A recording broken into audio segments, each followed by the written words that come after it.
नमस्कार, मी पूजा. दैनिक गोमंतकच्या इव्हिनिंग बुलेटिनमध्ये तुम्हा सर्वांचं स्वागत. जाणून घेऊया दिवसभरातील महत्त्वाच्या घडामोडींबद्दल.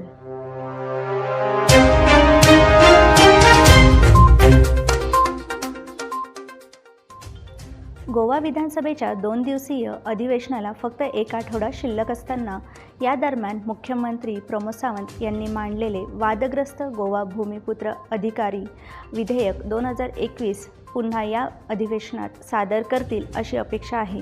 यावर्षी जुलैमध्ये मंजूर केलेल्या विधेयकाबाबतची माहिती जनतेसाठी गोवा राजपत्रात प्रकाशित करण्यात आली आहे.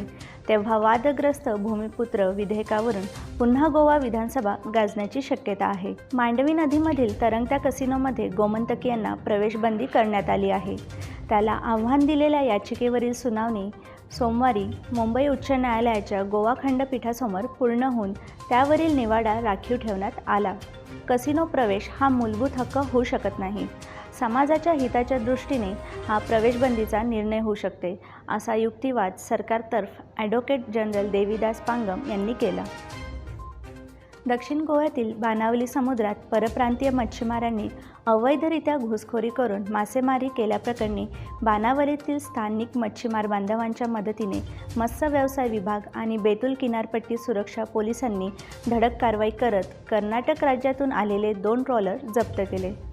या कारवाईमध्ये घुसखोरी केलेल्या एकूण 11 मच्छीमारांना ताब्यात घेण्यात आले आहे.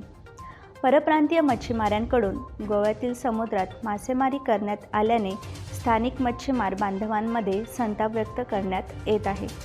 गोवा वैद्यकीय महाविद्यालयात पहिल्यांदाच पदव्युत्तर अभ्यासक्रमासाठी अनुसूचित जाती, अनुसूचित जमाती आणि इतर मागासवर्गीयांसाठी 41% आरक्षण ठेवण्याबाबत सरकारने घेतलेला निर्णय आणि समाजाच्या आयोगाने केलेल्या शिफारशी गोवा खंडपीठाने रद्द ठरवल्या.